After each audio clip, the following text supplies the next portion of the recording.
Well, good morning, everyone, and thank you for being in our class today. I appreciate all of you coming and taking part in our Bible study on Sunday mornings. The exploits of David, and today brings lesson number 7. Let me ask you to open your Bibles, if you would, please, to the book of 1 Samuel. The book of 1 Samuel, and if you would be so kind as to allow a bit of repetition. And I secured permission to do a bit of repetition this week from Dr. Lloyd. I want to go back to chapter 24, and I'd like for us to read again, beginning at verse 8. Now, the material that is a part of lesson number 7 is not lengthy, and so that gives me the opportunity to revisit some of the story from last Sunday because I think it ties in so significantly to what we find in lesson number 7 and also to what we will look at and find in lesson number 8 as well next Sunday. Now, you will remember when we finished last week that Saul had gone into a cave to relieve himself. As a matter of fact, he had gone into the exact cave where David and his men were hiding. And while all of that process was going on, David was able to sneak up and cut off a piece of Saul's robe. Did he have the robe on? Had he laid the robe aside? I don't know. But whatever the scenario might have been, David was able, very quietly, to sneak up and cut off a piece of that robe, a corner of the robe. David's men saw all of this as a sign, and they wanted to just go ahead and kill Saul while they had the chance, and David would not agree. So I want us to go back for a moment to that story, 1 Samuel 24, and let's just reread to refamiliarize ourselves with the setting of what's going on. And we'll begin there at verse 8. Then David went out of the cave and called out to Saul, "My Lord, the king." When Saul looked behind him, David bowed down and prostrated himself with his face to the ground. I read that scenario and I immediately think David took a big chance here, because he could have simply remained in hiding and Saul and his army would have passed him by, never knowing the difference. But David saw the opportunity to show his heart, to demonstrate his true intentions toward Saul, and he showed great submission to Saul. David did not see himself, he did not look at himself as at this point in life having become Saul's equal, even though he's already been anointed and God has already decided that he will become Israel's next king. He did not elevate himself in his own mind to being an equal. David's attitude was, Saul is the king. Saul is still the king. He's still the boss. And he bowed himself down to the ground before him. David is also, at this point, I think, demonstrating great trust in God. When he comes out of that cave and announces his presence, he has now made himself totally and completely vulnerable to Saul and to all of his soldiers. They were greatly outnumbered. Saul could have killed him very easily at that moment. But David trusted that if he did what was right before God, God would protect him and God would fulfill the promise. So let's go back to the text now and let's go ahead and read 9 all the way through 15. He, David, said to Saul, "Why do you listen when men say, 'David is bent on harming you'? This day you have seen with your own eyes how the Lord delivered you into my hands in the cave. Some urged me to kill you, but I spared you. I said, I will not lift my hand against my master because he is the Lord's anointed. See, my father, look at this piece of your robe in my hand. I cut off the corner of your robe, but did not kill you. Now understand and recognize that I am not guilty of wrongdoing or rebellion. I have not wronged you, but you are hunting me down to take my life. May the Lord judge between you and me, and may the Lord avenge the wrong you have done to me. But my hand will not touch you. As the old saying goes, from evildoers come evil deeds. So my hand will not touch you. Against whom has the king of Israel come out? Whom are you pursuing? A dead dog? A flea? May the Lord be our judge and decide between us. May He consider my cause and uphold it. May He vindicate me by delivering me from your hand. And with this, David showed great kindness, and he showed great tact to Saul. I'm surmising a bit here, but I believe that David knew very well that all of Saul's insecurities and all of Saul's fear came from Saul himself and not from anyone else.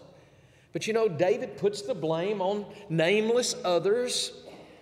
It makes it easier for Saul to say, they were wrong, they told me wrong, I heard it wrong, instead of having to say, I was wrong.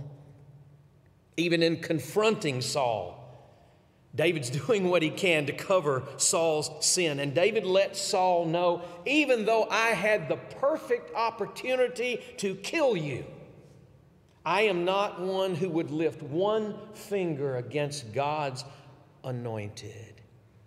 And you know, from a practical standpoint, I would say that whole concept, this entire idea, is pretty foreign to us today. It's foreign to us who live in a world of not showing respect to much of anything, to much of anyone. David recognized that Saul, even at this point, was still the Lord's anointed, and he refused to harm him. Now, he did humbly confront Saul about his sin. I think he hoped to God that Saul would change his heart. But David understood it was not his place. It was not his job to take Saul out. And the corner of Saul's robe that David cut off, that he now held in his hand, you just picture that in your mind for a moment. He's holding the corner of that robe in his hand. That was proof positive of his commitment to let God handle this circumstance. Remember, that robe is the representation of Saul's royal authority. I think you could very easily make the case that God is sending a message to Saul. I am cutting away your royal authority. So if you have gone into the cave to do your business, and if someone is in there with their army and you don't know it, and they cut off the corner of your robe, I think it stands to reason they could have cut off your head as well, don't you think? Wouldn't you agree? So David says, you know what, at this point, we're just going to let the Lord work this out. We will allow the Lord to be judge between you and me. David didn't need to do anything else to defend himself before Saul. He just referred the matter to the Lord. David said, we will let God be the judge.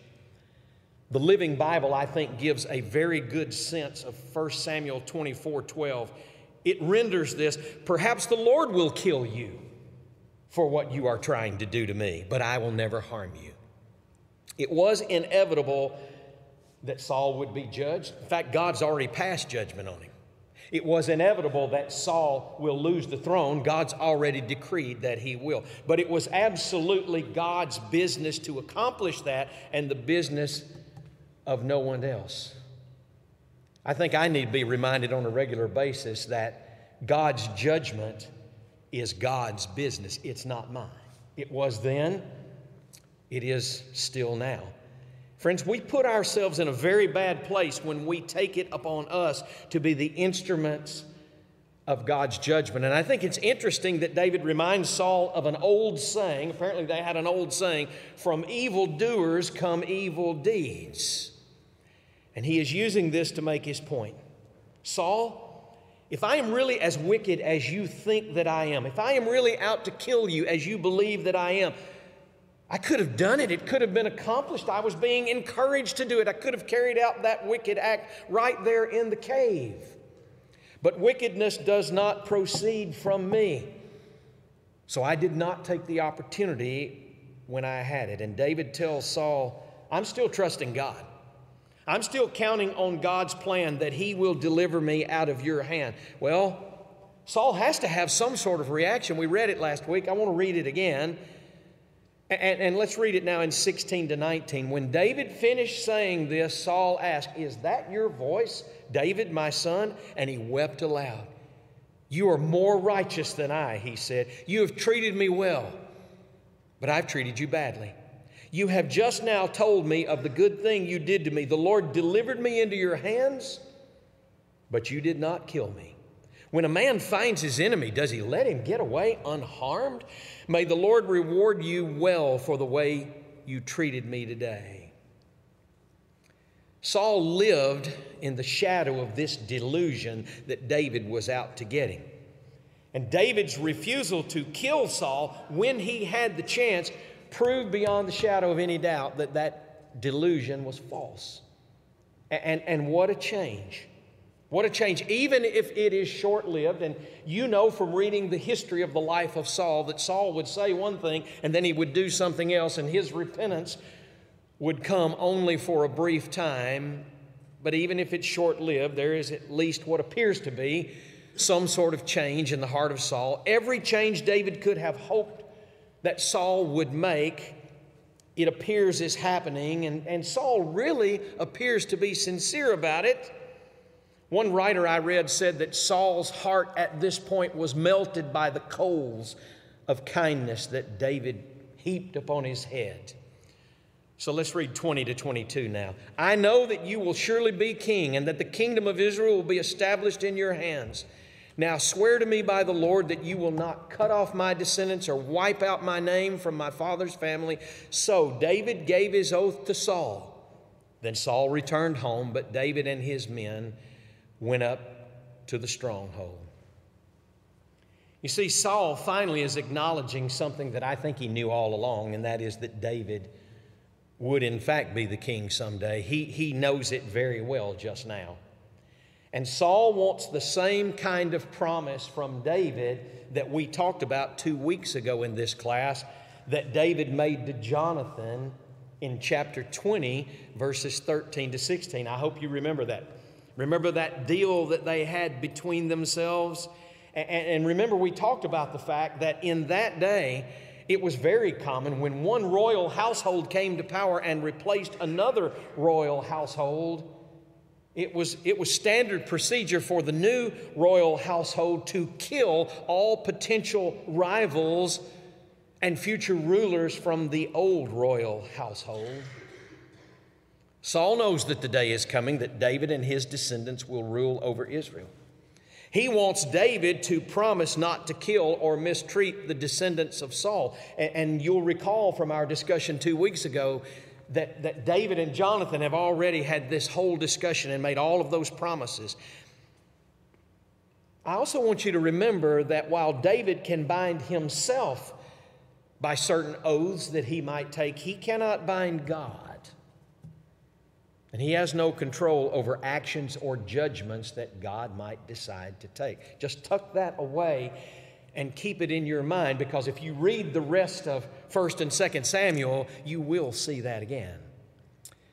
Well, many times a person repents and claims to recognize their sinful ways, just like Saul did, but the validity of a changed heart and the validity of the fact that you're going to live by what you just said is not demonstrated by the emotion or the sincerity of that moment. It's demonstrated by real change. It's demonstrated by the ongoing direction of one's life. And David had every right to say, I'm going to stay in the stronghold and wait this thing out until I see the true direction of Saul's life. Now, I said all of that for a reason, and we'll get to it in a moment. That now moves us into chapter 25. And because we had the time and because the importance of those events as a backdrop to what happens next, I just wanted to revisit that part of the text as we now move into the next chapter and we read verse 1. Now Samuel died, and all Israel assembled and mourned for him, and they buried him at his home in Ramah. That great man, that great prophet of God, this one who was dedicated to the Lord and who served him from his very youngest days, Samuel now dies.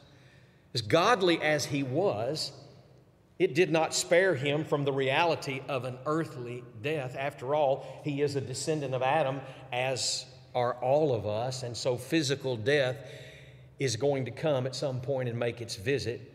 But God's work in Israel did not end just because Samuel died. And there's an important point to be recognized here. God's work is never dependent only on one man. If it is written that Samuel died, it is also written that David arose. So all of Israel gathers, and they mourn for Samuel, as well they should have. Samuel's heritage lived on then and lives on still in quite a remarkable way. I was looking at that and thinking about it this week. The book of 1 Chronicles chapter 9, verse 22 suggests that Samuel is the one who laid the foundation for the organization of all the Levites for their service at the sanctuary, which was completed by David and Solomon. 1 Chronicles chapter 26, verses 27 and 28 says it was Samuel who began to collect all the treasures for the building of the temple in Solomon's day. It's 2 Chronicles chapter 35 and verse 18 that says it was Samuel who remembered the Passover and kept Israel in remembrance of God's great deliverance. Now, this is the last that we will see of Samuel in the book of 1 Samuel, except for a very interesting incident that you ought to take time this week to read in 1 Samuel chapter 28. That's all I'll say. You'll recognize it, you'll remember it, but you ought to reread it. Now let's look at verses 2 and 3. A certain man in Maon who had property there at Carmel was very wealthy. He had 1,000 goats and 3,000 sheep, which he was shearing in Carmel. His name was Nabal, and his wife's name was Abigail. She was an intelligent and beautiful woman, but her husband, a Calebite, was surly and mean in his dealings. Now, it interests me as they give a description about Nabal, about his wealth. He had 1,000 goats, and he had 3,000 sheep. I don't have any sheep, but I do have goats. I don't have 1,000 goats. I have about 21 or 22. I had 3 babies born this last week, so I got to go back and count once again. And it's interesting about how wealth is viewed in different societies. I can assure you that the 21 or 22 goats that I have, if there were 121 or 22, I would not consider those a sign of my wealth. I might consider them a sign of my misery, but not a sign of my wealth. If you know anything about goats, I will tell you this. If I ever go to prison, I'm going to take a goat with me, because a goat can figure out how to get out of anything. If he can get the tip of his nose in a hole, somehow magically he can get the rest of his whole body through a hole. And I came to have goats several years ago. I spent over a year helping a congregation in Cookville that had gone through some pretty rough times, and they'd lost a preacher. And so on my last Sunday there, for some reason, still unbeknownst to me, they decided that the way they were going to honor me, the gift they were going to give me, is they gave me 5 goats. And every goat had a name tag hanging around its neck, and every goat was named after one of their 5 elders. I'm going to tell you that is the most expensive gift I have ever been given in my life. They invited me back just here 2 or 3 years ago. I went back and spoke at one of their big homecomings, and everybody asked me, so I just addressed it from the pulpit. Everyone has asked me, how's it going with the goats? And I said, well, I'll tell you what I have learned since you gave me these goats. I have now newfound appreciation for the text where the Lord says, in judgment, there's going to be a dividing. And the sheep are going to go to heaven, and the goats are going to go to hell. It is as it should be. That's the way it should be. I now believe that. I believe that's what that text is saying to me. But if you look at this, here's a man, and he had 1,000 goats. I can't imagine. He had 3,000 sheep that he was shearing. He had a lot of money. But notice the last statement made about him. He was surly and he was mean in his dealings. So there are 4 kinds of riches, I believe, that I'd like for you to recognize this morning. There are riches in what you have. There are riches in what you do. There are riches in what you know. And there are riches in who you are. Riches of character. Now, the Bible describes Nabal as a very rich man, and I think it's easy to make the case that he was only rich in what he had. He had the lowest kind of riches. So basically, it is harvest time for a sheep rancher. It is sheep shearing time. I don't know what you know about sheep. I don't know a whole lot about sheep. I know I have delivered several loads of hay to a man who has sheep, probably got 200 or 300 sheep. And I remember one particular Saturday taking him a big truck and trailer load of hay for all of these sheep, and it was pouring down rain. And I want to know if there's anyone in here, if you know what smells worse than 200 or 300 wet sheep. My answer is, I don't know either. Whatever it is, it'd have to be something pretty bad. That's about what I know about sheep. But it was sheep shearing time, and this was a sign of how wealthy you were. This man's got 1,000 goats, he's got 3,000 sheep, and payday is coming soon. He's going to get well pretty soon. And sheep shearing time was always known as a time of celebration. It was a time of really putting on the dog. It was known for lavish hospitality toward other people. Now, with no further explanation, we are told, old Nabal is harsh and he's surly and he's evil in his dealings with other people. His wife Abigail is described as being both beautiful and wise. That's in stark contrast to Nabal himself. And the Bible gives Abigail great praise. I want you to look for a particular phrase here, no matter your translation. The text says that she was of beautiful appearance. It's important to note that the only other women in all of the Scripture who have this particular Hebrew phrase applied to them are Rachel, Genesis 29, verse 17, and Esther chapter 2 and verse 7. And so my question is, how did a woman like this ever get matched up with a man like that? Well, you can understand that in the day of arranged marriages. And virtually every commentator I read said that's what's going on here. Adam Clark writes, she was married to the boor probably because he was rich. Many women have thus been sacrificed. It is likely that her daddy married her to wealth. Now, verses 4 through 9. While David was in the desert, he heard that Nabal was shearing sheep. So he sent then young men and said to them, go up to Nabal at Carmel and greet him in my name. Say to him, long life to you, good health to you and your household, and good health to all that is yours. Now I hear that it is sheep shearing time. When your shepherds were with us, we did not mistreat them, and the whole time they were at Carmel, nothing of theirs was missing. Ask your own servants, and they will tell you.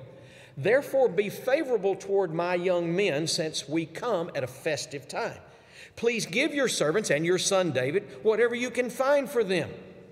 When David's men arrived, they gave Nabal this message in David's name. Then they waited. All right, let's get the setting clear in our mind. David makes this request because he has performed a very valuable service for Nabal. He and all of these soldiers around him served as protectors for Nabal's flocks in a day and time when Palestinian raiders and raids were very common.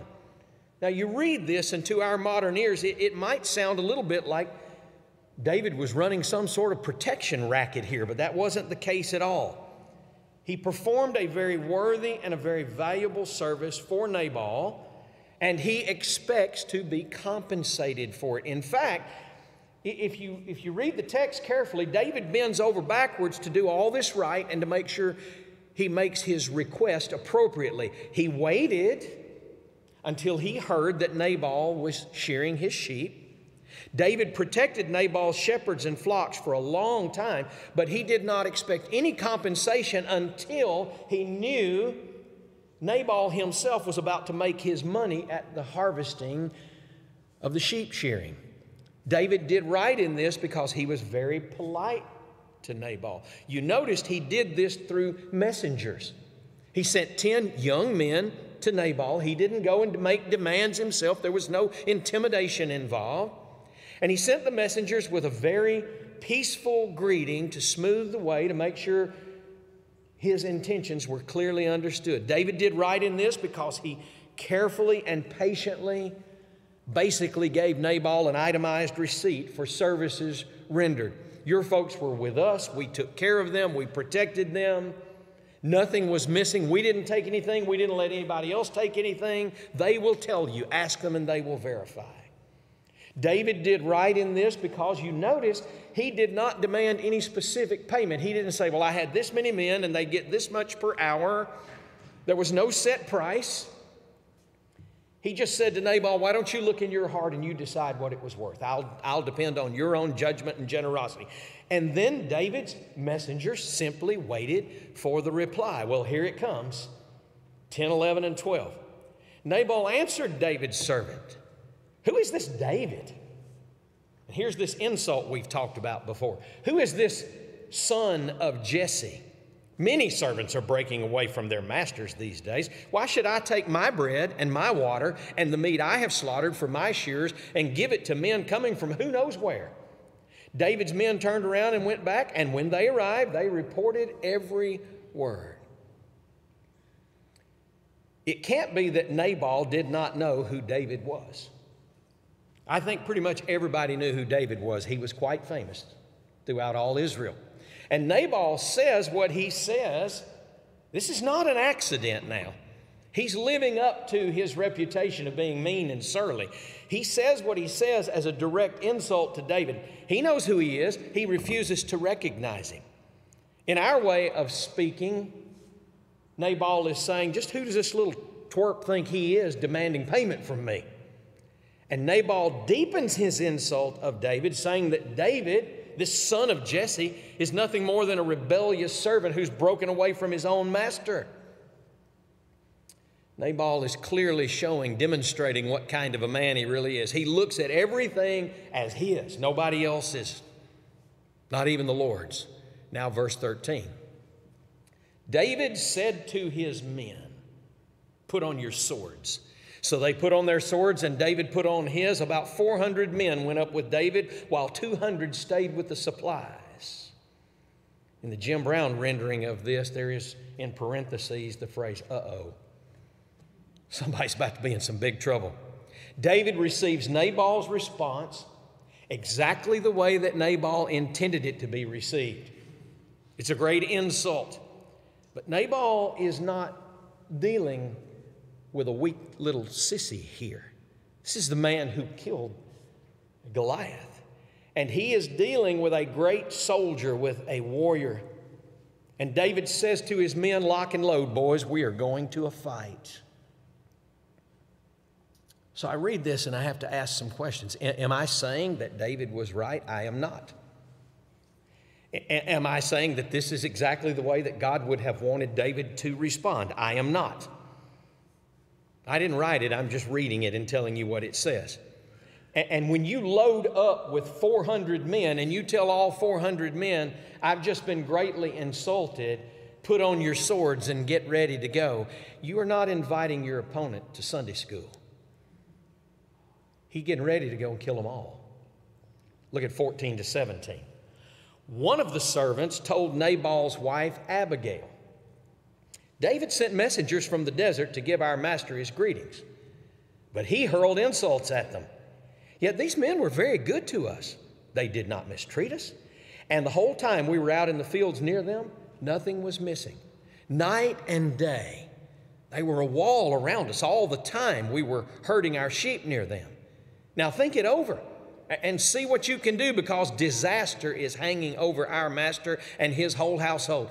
He is such a wicked man that no one can talk to him.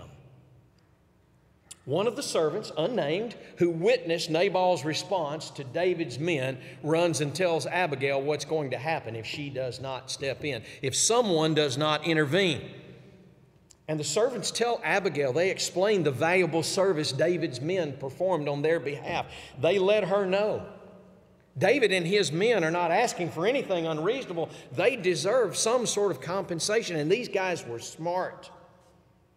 They had the ability that Nabal did not have to read the handwriting that was clearly on the wall. They knew David would not take this insult sitting down, nor this theft lying down. And so for their own hides and for the sake of everybody else in the entire household, they ask Abigail to do something.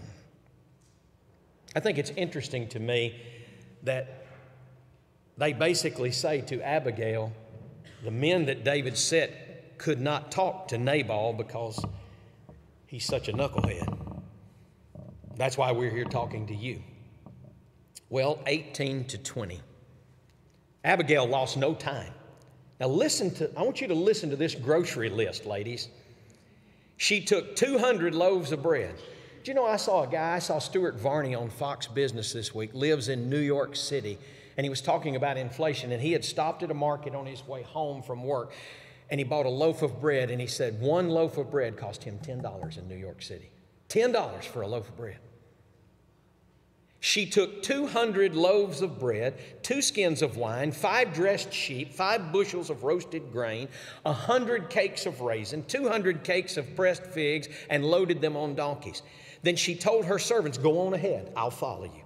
But she did not tell her husband Nabal.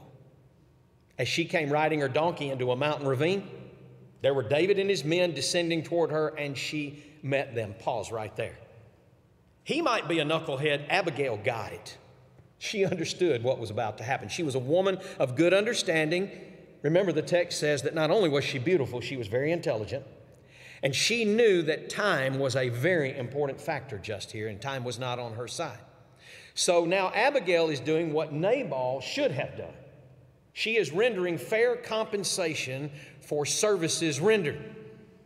I think the fact that she was able to gather up so much food so quickly is a clear demonstration of just how wealthy Nabal really was. If this much food was just there on hand, it makes Nabal's ungenerous reply to David all the worse. Let's add 21 and 22. David had just said, "It's been useless, all of my watching over this fellow's property in the desert so that nothing of his was missing. He has paid me back evil for good. May God deal with David, be it ever so severely, if by morning I leave alive one male of all who belong to him." Now we know exactly what's going to happen. David's sense of hurt, at least in his mind, was justified. He's been wronged by Nabal. Nabal was entirely in the wrong. David believes he is exactly in the right, and so his plans are pretty clear. He's going to go down there and kill them all. He plans to kill Nabal, and he plans to kill every male in his household. Now, I know it's taken me a long time to get to this point, but here is why I went back and picked up a portion of the story from last week. One of the reasons I was so excited about studying the life of David when Dr. Lloyd told me that's what we were going to do, I was so thrilled about it, is because I like to continue to think about David and his humanity. When David is great, he's the greatest. When David is strong, there is none stronger. When David is right, he's right to the core. And when he's not, well, he's not. And all of his greatness and all of his weakness, they all come wrapped up in the same package. That gives me hope for me. That gives me a little hope that the Lord can still use me and will still forgive me. I've said it before, and I'll tell you again in class this morning. I think about David in the Old Testament. I think about Peter in the New Testament.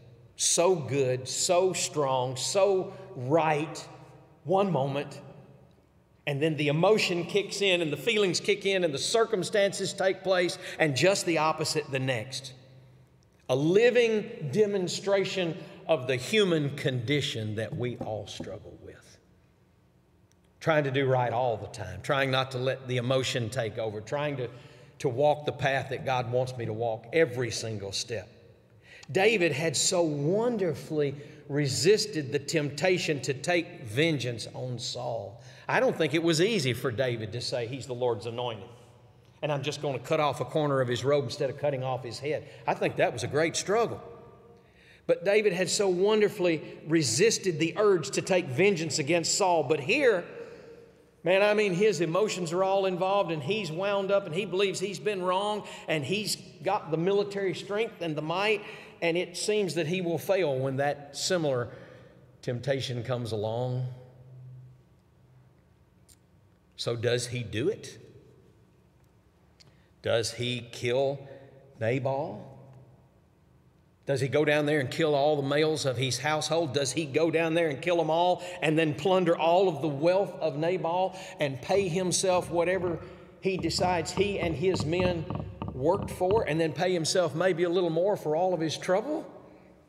Does Abigail, this beautiful woman who has gone out to intercept David and to try and change his mind, is she successful? Does she have any luck? Can she have any influence over what David has now vowed that for all of his men that he is going to do? The answer will come next Sunday when Dr. Lloyd tells you the rest of the story. You remember Paul Harvey used to say, the rest of the story. Well, I didn't get to tell you the rest of the story because the writer of the lessons decided to make these 2 lessons. So Dr. Lloyd's going to get the opportunity to tell you the rest of this story as we continue our journey through the life of David. I think you probably know a good portion of the story, but I want to encourage you to just go ahead and read ahead for next week and continue to just filter into your mind the great David, so great in so many ways, and then you see the situation with Bathsheba. And the great David, so great in many ways, and then you see the situation with his children, and yet through it all, God can still say he's a man after my own heart. I'm glad that we have the opportunity to get an up-close and personal glimpse of his humanity. I appreciate you being in class today. Look forward to us being together next Sunday. Now, I will tell you, this applies to some of you. The teacher on Wednesday night, Rhett, something has come up with his work, and he's not going to be able to be here this Wednesday night, so I'm going to be a substitute, a fill-in on Wednesday night. I know you are studying the book of Deuteronomy, and he gave me 2 options. He said option A is you can do chapter 4 and chapter 5 on Wednesday night, or option B is you can do something of your choosing. If my memory serves me correct, Deuteronomy chapter 4 is an extensive chapter, and then chapter 5 I believe are the 10 Commandments restated. And so I said, I believe I'll take option B, and I'll leave that to him. I was thinking this week about that study of the book of Deuteronomy. Deuteros, a reciting of, a re-reciting of, a repeating of. Namos, the law. I realize the book is entitled Deuteronomy, but I think it could be subtitled very appropriately. It appears that as I told you all of this the first time around, you didn't get it. So now I'm telling you one more time, and I'm hoping you'll get it this time around. But we'll take a little break from Deuteronomy on Wednesday night and look forward to seeing many of you in class in Chumley Hall. Thank you for being in our class this morning.